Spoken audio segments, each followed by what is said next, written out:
आरे गवना करवला ए पिया घरे बैठावला। अरे पिया घरे बैठवला। अरे अपने तो गईला पिया हो। अरे अपने तो गईला पिया हो। पानी दिया अपने तगैला पिया हो पूरा पानी दिया। अपने तो गईला पिया हो। पानी अपने तगैला पिया हो पूरा पानी दिया।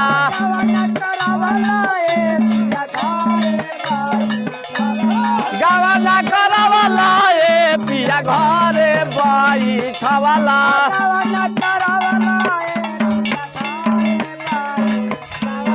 गवना करवला ए पिया घरे बैठवला। ए पिया घरे बैठवला। अपने चलेला पिया हो। अपने चलेला पिया हो। अपने चलेला पिया हो पूरा पानी जिया। अपने चलेला पिया हो। अपने चलेला पिया हो पूरा पानी जिया। करत हाथ बोए के करात बोलबो। केकरा से हंसबो ए पिया के कारा से बोलबो। करत हाथ बोए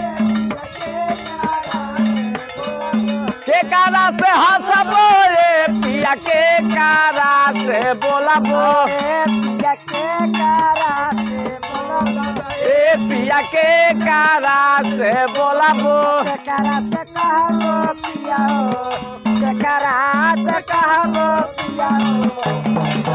के बतिया केकरा से कहबो पिया हो दिलवा के बतिया।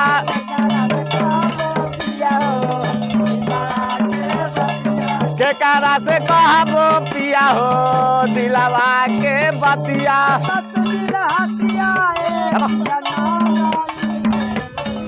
सासा जी से हंसिया ए धनी नाना दो से हंसिया।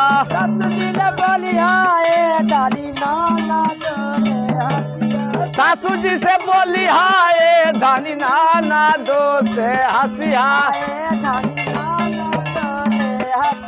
ए धनी नाना दो से हंसिया।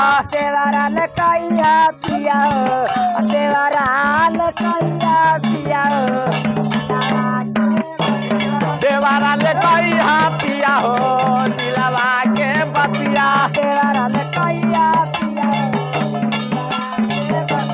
देवारा ले कहिया पिया हो दिलवा के बतिया।